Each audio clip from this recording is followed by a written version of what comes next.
On today's episode of Cubs 360, we're going to go over more from the Kyle Tucker trade with the Houston Astros that happened on Friday. We're also going to talk about the free agents that the Chicago Cubs signed. They signed 2 free agents, so we're going to go over those. We're also going to talk about more trade rumors because the trade rumors have been heating up more than ever. And most importantly, since there's nothing else to talk about the Cubs, we're going to talk about all the other teams in the National League Central, seeing how their off seasons are going. That's all happening soon on Cubs 360.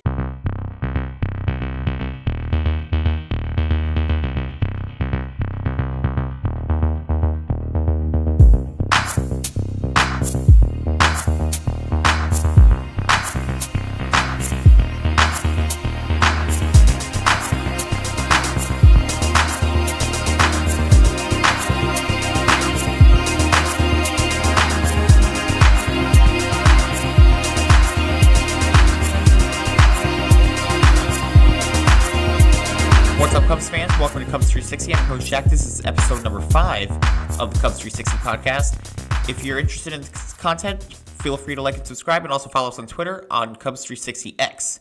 So there's a lot to get to in this episode. Most importantly, we're going to talk about the Kyle Tucker trade that happened on Friday for those that were half asleep. So let's get right to it. So, like I said, if you were half asleep on Friday, the Chicago Cubs acquired Kyle Tucker from the Houston Astros in exchange for Isaac Paredes, right-hand pitcher Hayden Wesneski, and third baseman prospect Cam Smith. He is the 73rd overall prospect on the MLB pipeline. So that's the trade right now. We're going to go over why it makes sense for both teams. For the Cubs, they're pretty much win-now mode, and they were on the hunt for a way to not only enhance the lineup but inject some real star power into the heart of the order. Tucker meets that criteria. He was only limited to 78 games to a fractured right shin last year. He posted a 4.7 WAR, that topped last season's WAR leader for the Cubs, who had shortstop Dansby Swanson pace the club with a defense-heavy showing of 4.0 in 149 games. In that abbreviated season, Tucker belted 23 home runs. One player topped that last year for Chicago, and that was Ian Happ with 25. So he's only under contract, as most of you know, I said it in the breaking news video, he's only under contract for the remainder of next year, so he's a free agent in 2025, but it gives the Cubs a lot of time to potentially sell him on considering an extension. He'll likely be in no rush on that front given the kind of payday that he could be waiting for in free agency next winter.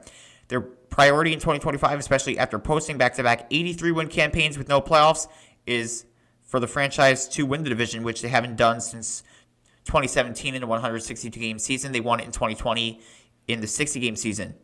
So what the Cubs need to do now is solve the outfield logjam, given that Tucker plays right field, along with Seiya Suzuki and Cody Bellinger. We'll get to that later. Trade rumors have followed both Suzuki and Bellinger this offseason, though Bellinger appears more likely to be moved. Acquiring Tucker gives Chicago a star offensive performer that would make another trade easier to withstand, with the name of addressing other needs. So, like I said, the Chicago Cubs needed a star, and we've been talking about this offseason. So the Chicago Cubs really lacked a star in their lineup, and I think Kyle Tucker is that guy. He should be that guy that answers the possibility of having a star in that batting order. So I like the move a lot for the Chicago Cubs, but here's why it makes sense for the Houston Astros. They lost George Springer in free agency to the Blue Jays after the 2020 season and Carlos Correa to the Twins in 2021.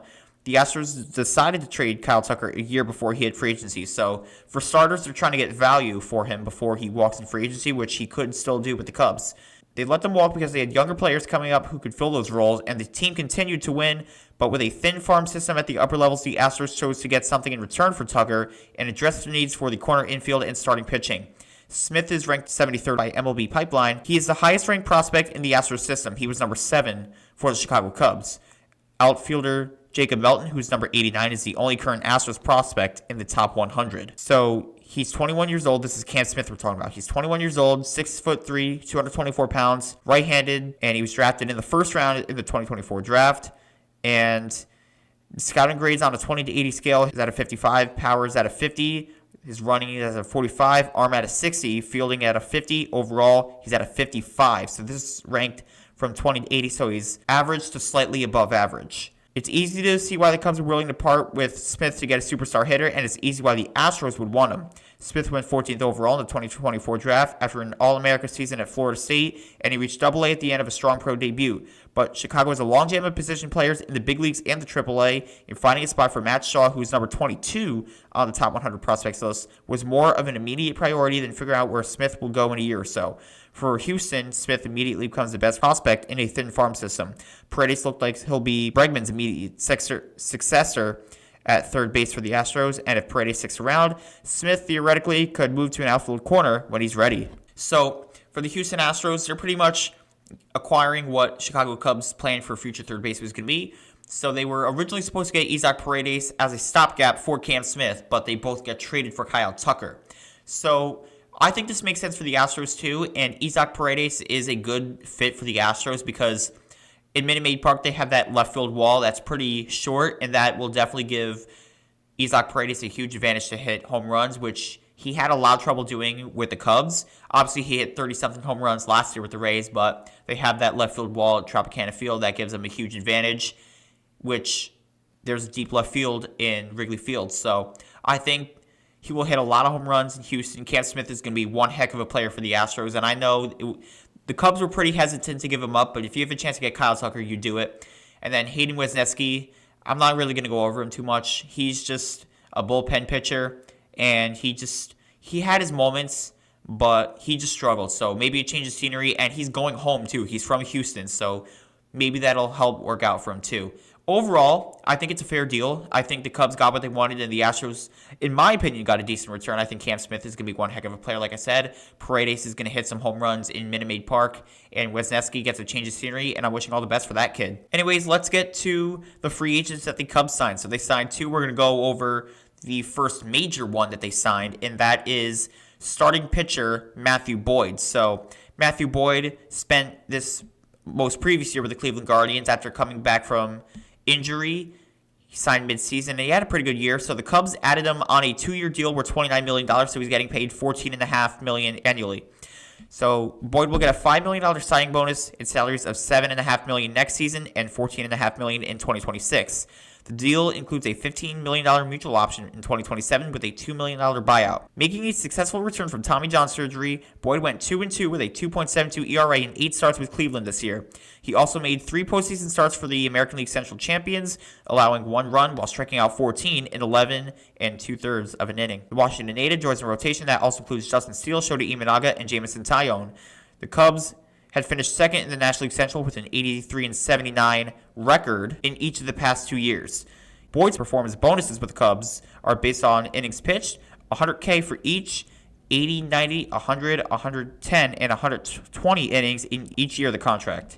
So Matthew Boyd, there's a lot of incentives in this deal because he's had some injury problems, but the way he played last year with the Cleveland Guardians, he looked really solid, and I think if this guy's going to be your number 5, number 4 at best, this is a really good deal for the Cubs. I think it's a risk worth taking with Matthew Boyd, who had a good year, and you're hoping that you get similar production from him. If he's healthy, he can really produce some good numbers, and we've seen it with the Guardians last year. He was able to be healthy, go on the run with them to the American League Championship Series, and look solid.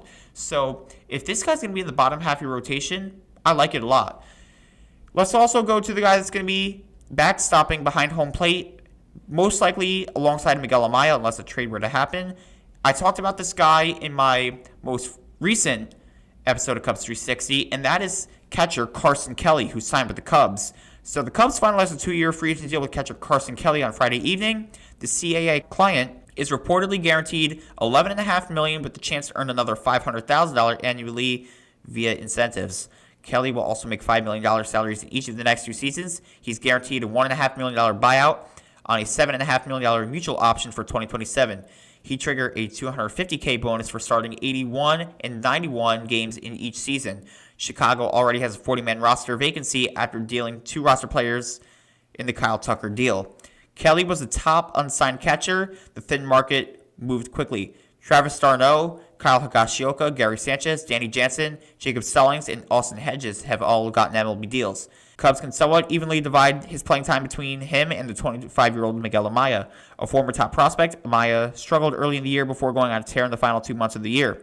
He ended the season with a 232, 288, 357 slash over the 363 plate appearances. The strong finish was not enough for the Cubs to forego the catching market entirely, yet it lessened their urgency to entertain trading from the top of the farm system for a clear starter. So there's a lot of salary incentives with this deal as well, and they're pretty tight along the cap. But other than that, I would say the Chicago Cubs, they needed a catcher, and they got it. Matt Tice was never going to be the backup, and he was just there for depth purposes, which is also good. But Carson Kelly, I thought Danny Jansen, in my opinion, was the number one catcher on the free agent market. I thought Carson Kelly was the number two. But whichever way you see it, the Cubs got a catcher, and you'd like to see it. So I've liked Carson Kelly. He had a pretty solid year, especially, I would say, this year. And as a backup, I think he's going to be really solid for the Cubs. So I'm also pretty ecstatic about this free agent signing as well. Now let's get to the trade rumors because there's a lot of them.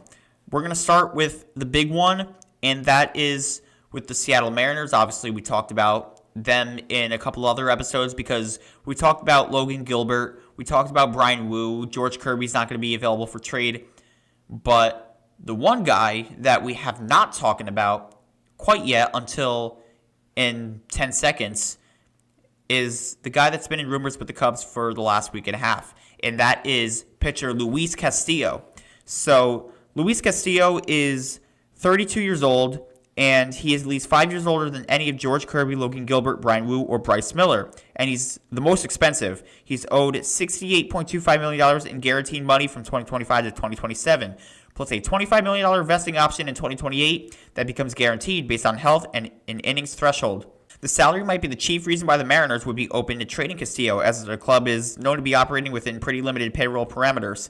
Divish and Jude note that the Mariners are thought to have around $15 million in spending space, and for a team with several needs to address on offense, their options for signings and other trades widen greatly if Castillo's contract was off the books. Freeing up money might allow the Mariners to make more full-on pursuit of Christian Walker, who the Mariners have had on top of their wish list since the start of the offseason. A deal that saw Castillo go to Wrigleyville could also logically bring at least one bat back in Seattle's direction. The Mariners have been linked to the Cubs' second baseman Nico Hoerner. A swap involving the two of them, if not necessarily a one-for-one, would address both teams' needs. Hoerner's owned $23.5 million over the next seasons, so that represents some salary offset if the Cubs absorb all of Castillo's contract. On the other hand, Paredes went to Houston in the Tucker trade, and that has cost the Cubs one starting infielder, so Chicago might be less willing to move Hoerner. Top prospect Matt Shaw is viewed as the likeliest candidate to step in at third base in Paredes' place, while Triantos is another highly touted youngster who might be ready for the big leagues at second base. Entrusting two infield jobs to rookies is a risk for the Cubs. Getting Castillo for Cody Bellinger or Seiya Suzuki would be a cleaner fit for Chicago in dealing from its outfield depth, but the Mariners have Julio Rodriguez, Randy Rosarena, and Victor Robles slated for starting jobs. The M's have Luke Raley set for at least part-time duty at first base, and Haniger penciled in at DH as well. This all being said, the Mariners have such a broad need for hitting that it certainly isn't beyond Dipoto to target a big outfield bat, and they get creative in either fitting that bat into the lineup or perhaps trying to deal Raley or Haniger to land the infield Seattle needs that will clearly address their need. Installing Castillo alongside Shota Imanaga, Justin Steele, Jameson Taillon, and the newly signed Matt Boyd would suddenly give the Cubs one of the more appealing rotations in baseball. Plenty more pitching would be on the hand as well, since acquiring Castillo would turn the fifth starter candidates Javier Assad, Ben Brown, Jordan Wicks, or top prospect Cade Horton into depth arms. Speculatively speaking, one of these younger depth arms could also be sent to Seattle in a hypothetical Castillo trade to give the Mariners a ready-made replacement for the new vacancy in their rotation. So the Mariners are the best rotation in baseball, and they have five guys that can legitimately come in and play well for you. And they were not really thrilled about trading one of their starting pitchers, but they have such a desperate need for offense that they might have to trade one, and Castillo is the one that they're talking about that can make the most sense. I personally like Luis Castillo, and I think he would be an awesome for the Chicago Cubs. When he got traded from the Reds to the Seattle Mariners in 2022, he signed a 5-year deal, $108 million, so he's getting paid over $20 million throughout that contract. So it is a hefty price, but I do think it's worth it for the Cubs, and we're going to talk about who they could give up. Obviously, for starters, Nico Hoerner is the guy that Seattle's been talking about for quite some time, but I do wonder if Cody Bellinger could be a part of these talks. Obviously, he's in rumors with the New York Yankees, And I don't know if we're going to get a good return from the Yankees, if not at all from any other team. But I do believe if you were to package Cody Bellinger in a deal, maybe with another prospect or two, and maybe send some cash over to the Mariners, I wonder if that entices them to make a deal with Luis Castillo involved. I think Cody Bellinger does have some value to him, and they were looking for Christian Walker, but Cody Bellinger can also play first base, and he does pretty good at it too. So I wonder if Cody Bellinger could be a guy that the Mariners look at with some retained salary, because I don't think they're going to take on the full $27.5 million that Cody Bellinger is owed. So if you maybe take back some salary, get him down to maybe $20 million at most, then I wonder if you potentially get that deal going, because it's possible that happens. And we'll get to Cody Bellinger a little bit later. But we're going to talk about another guy that the Chicago Cubs, as of today, have been rumored to be in trade talks with, and that is Miami Marlins ace Jesus Luzardo. So we're going to go over him right now, and the Marlins are looking to bring back a young, controllable bat in return. Either outfield Owen Casey or infielder James Triantos is likely to be included in the deal, according to Levine. Casey is ranked as the number 2 prospect in the Cubs farm system, obviously behind Matt Shaw, and the 34 overall prospect in baseball, while Triantos ranks number 5 and number 55 overall. Luzardo was already drawing trade interest at the winter meetings, and his name had been popping up in rumors all season long. Bob Nightingale first reported that the Cubs were interested in Luzardo on Friday after they traded for Kyle Tucker and officially signed backup catcher Carson Kelly. But I do believe that Luzardo, and the problem with him is that he had some trouble staying healthy this past year with the Marlins, and most importantly, he's a lefty. Maybe it's just me, but I feel like there needs to be some balance of the rotation. We have Shota Imanaga and Justin Steele, who are lefties, and now Matthew Boyd, who you just signed. I'm not thrilled about having 4 lefties in the rotation, especially if you're only righty. It would be Jamison Tyone. I feel like there needs to be another righty that can come in and play well for you in your rotation, and that's why I'm really sold on Luis Castillo coming in to potentially go to the Cubs to be one of the pitchers. He's really good. And I'm not saying Luzardo is bad at all, but I just don't know if he's a fit for this team just because of his health concerns and the fact that he's a left-handed pitcher. And the fact that they were talking about Owen Casey, and in fact anybody's going to talk about Owen Casey, he's really good. But they see a future with him. I don't know if the Chicago Cubs are going to want to trade Owen Casey. But another problem is that now that you have Kyle Tucker, and if you were to sign him to an extension, where's his playing time going to be? So maybe you trade him eventually if that's going to be the case. But if he walks, then you have Owen Casey in there. As for Triantos, I mean, the problem with that is you traded Cam Smith and Isaac Paredes, which means that your depth at the third base position is pretty thin, to say the least. Obviously, Matt Shaw might play there if Nico Hoerner doesn't get dealt to the Mariners, let's say in a Castillo deal. And Triantos is the only prospect that at least I can think of. I know there's a lot more, but get my point. The depth is pretty thin compared to other positions that the Cubs have in terms of prospects. So I don't know if Luzardo is going to be the guy that we should be looking at, but I could be wrong. But last and definitely not least, we're going to get to the Cody Bellinger rumors. And those have really picked up, especially after Juan Soto signed his mega 15-year, $765 million deal with the New York Mets. And Cody Bellinger, the top team that he's been rumored with is the New York Yankees. No surprise there. But there's a couple teams I'm going to talk about later, and we're just going to go over this right now.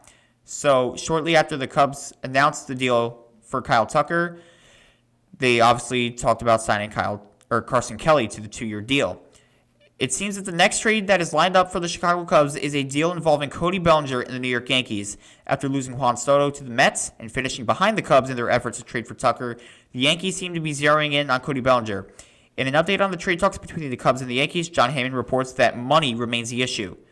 So for Bellinger, the Yankees still want the Cubs to pick up a chunk of the 2 years and $52.5 million remaining on his contract, which includes a $25 million opt-out from 2026. The sides were believed to be more than $10 million apart on an agreement. During the Saturday morning radio show Inside the Clubhouse, Bruce Levine reported that the Cubs and the Yankees have discussed a variety of trades involving Bellinger, including trades where infielders and pitchers would be added. If the Yankees and Cubs can't reach an agreement on the money, it's possible that New York may try to slide veteran infielder DJ LeMahieu into a theoretical deal. LeMahieu, at his stage of his career, shouldn't be viewed as the answer for third base for the Cubs, but can be an insurance policy for Matt Shaw. However, given his OPS of 51 and 96 over the last 2 years, the Cubs likely wouldn't be thrilled with that idea unless it came in addition to a pitching prospect such as Will Warren. And Will Warren was a guy that's actually been in rumors, and that's the one guy that's been the top rumored guy to be a potential return for Cody Bellinger. Will Warren is the Yankees' number 5 prospect. He is a relief right-handed bullpen pitcher, and the Cubs need a lot of bullpen help. I'll just say that. But the Yankees, I'm just going to be honest with you, they don't have anything that's enticing at all. I'm just going to say it. If you can find another team that could potentially give you a better return for Bellinger, and even if it's packaging Bellinger, like I said, for a guy like Luis Castillo, I think you do it. So the 2 teams I'm going to talk about are the Seattle Mariners and the Philadelphia Phillies. And I'm going to talk about the Phillies, and there's a specific reason for that. I think they could trade Bellinger to the Phillies if it involved Alec Bohm, and I talked about that numerous times. There was a rumor that had Kyle Tucker going to the Cubs in a 3-team deal that involved the Astros and the Phillies. That was like an hour before the Kyle Tucker deal with the Cubs officially got announced. I believe it involved him, obviously Kyle Tucker, and Alec Bohm going to the Chicago Cubs. And Alec Bohm, I saw something that the Phillies were getting calls from the Oakland A's about Alec Bohm, and they wanted Mason Miller in return, which is pretty interesting to say the least. I mean, I don't view Alec Bohm that highly. I don't think anybody does except for the Phillies front office. So they're completely overplaying their hand with Alec Bohm, and who knows if he even gets traded. But I genuinely believe Alec Bohm is an upgrade over Isaac Paredes, and if you're trading Nico Hoerner and getting Alec Bohm, then you can move Matt Shaw to second base, and it completely fills everything out. But if not, you could play Matt Shaw at third base and then Nico Hoerner at second if Hoerner doesn't get moved. And Cody Bellinger, I saw some rumors with the Phillies. They were interested in looking at him. I know they were offering Nick Castellanos and Bohm to the Astros for Kyle Tucker. This is the Phillies I'm talking about. So there were also rumors that Castellanos could have been dealt too. So who knows what's going to happen. The Phillies are at an interesting standpoint in their offseason. They could definitely move off of a ton of guys. They know they need to improve if they want to be the World Series contender that they have been advertised as over the last couple of years, which I believe they still are. They're still a top contender in baseball, but they do have to shake a couple of things up, and I think Alec Bohm might be one of those guys. They've been in rumors with Nolan Arenado and Alex Bregman. So I think if the Cubs are able to get Alec Bohm, I would take the risk on him. I know there's a lot of risks to him, but you can only win if you take risks, in my opinion. So if Alec Bohm is able to be a Cub and you can get him on the cheap, I think you do it. Finally, let's get to everything else that the National League Central has been up to. So we're going to start off going up north to the Milwaukee Brewers, and it's been pretty interesting for them. So obviously, they lost Willy Adames to the San Francisco Giants. He signed a mega deal with the Giants, the largest contract in that team's history. And just on Friday, they traded their closer Devin Williams to the Yankees for Nestor Cortez and Patrick Durbin, who's a second baseman prospect. So I'll just say this. I went to a Yankees game over the summer, and they were playing the Angels, and Nestor Cortez was starting. The Angels scored 9 runs. Obviously, it wasn't all to Nestor Cortez, but Nestor Cortez did not have a good game, and I don't think he's that good of a pitcher. He gave up the walk-off grand slam to Freddie Freeman in Game 1 of the World Series, and he's just really stunk it up. He's good at home sometimes, but that's really it. So with the addition of Max Fried with the Yankees, they really had to move off of a pitcher, and I thought it was going to be Nestor Cortez, and they get rid of him. So we get Nestor Cortez in the National League Central. I think that's a blessing in disguise to all the other teams in the National League Central because, like I said, I don't think Nestor Cortez is that good. And then Patrick Durbin is Durbin. I mean, it's a second base prospect. I mean, what else is there really to say about him? And then Devin Williams, the closer of the Yankees. I mean, they were looking for a closer and they got it. Anyways, let's go to the Cincinnati Reds now because they haven't really done anything except the Jonathan India deal with the Kansas City Royals. They got Brady Singer in return, who is a pitcher. And that's really all they did. I mean, you're losing a bit of offense from Jonathan India. You're getting another pitcher, which they did need. So I guess that's a good deal, but I like Jonathan India more. I thought the Kansas City Royals won that deal. So you get him with Bobby Witt Jr. at second base and shortstop. I think that's pretty disgusting. And maybe Brady Singer helps the Reds rotation, but I thought the Royals won that deal. I thought they got the better end of it. But we'll see what happens with Cincy. They could be looking to make some more moves, but if they don't, then they're really, really relying way too much on Ellie De La Cruz. And As much as Ellie De La Cruz is a really good player, don't get me wrong, that's not sustainable for any success whatsoever. Even though they have Terry Francona as the manager, that's not a recipe for success. You need some guys that can help out Ellie De La Cruz, and we'll see what happens with them. As for the St. Louis Cardinals, that's the most interesting team, I would say, in the National League Central because they're getting rid of Goldschmidt. Goldschmidt's good, but he's very, very old. But the big elephant in the room with the St. Louis Cardinals is where's Nolan Arenado going to go? Because it seems like Arenado could get traded, and I know the Phillies were in rumors with him. The Astros are in rumors with him. So there are some suitors for Nolan Arenado, but is the return going to be like prospects? Is it going to be some more MLB talent? Who knows what it's going to be? But the St. Louis Cardinals are slashing payroll. They're going to be worse, just to say the least. They also finished with 83 wins like the Cubs, and they're going to get worse, and the Cubs are probably going to get better. So I think you're going to see two different directions from both of those teams. Finally, the Pirates, they're the Pirates. I mean, nothing to say about the Pirates. They suck. They're going to suck again. They're always going to suck, and that's it. So if I were to power rank these teams right now, I would say the Cubs are at 1. I would say the Brewers are at 2. I would put the Reds at 3, the Cardinals at 4, and Pittsburgh at 5. That's where I have them right now. But there's a lot more offseason left. Winter meetings ended earlier in the week, and the trade rumors, the free agents, it's still really hot right now. So there's a lot more to happen in this offseason. Heck, we don't even know where Corbin Burns is going to sign yet. We thought it was going to be like the Cubs, the Red Sox, the Mets, and now all of a sudden the top suitors are the Blue Jays and the Giants. So we'll see what happens with that. Where's Anthony Santander going to go? Is he going to go to the Astros because there were some rumors there? Is he going to go to the Yankees if they don't get Bellinger? Anything can happen in this offseason. So there's a lot of moves, a lot of teams need to make, and we'll see what happens. But right now, from what I've seen over the last week, Jed Hoyer has done a pretty good job, and you got to give him credit. And I don't think he's done. He's going to look for that starting pitcher, and we'll see what happens with that. So this is the episode I have for Cubs 360. Feel free to give me your thoughts on what the Cubs have been doing and what they might continue to do over the offseason. And as all of you know, I will be coming out with more videos in the future. I'll talk about what the Cubs actually do. And if there's more rumors coming out, I will come out with some more episodes. I will have an episode maybe sometime next week. I know Christmas is right around the corner. It's like a week and a half away. So maybe I'll put out one more episode before Christmas. And I'll just leave it until 2025. So we'll see what happens with that. Like and subscribe. But for now, from Cubs 360, I'm Jack, and go Cubs go.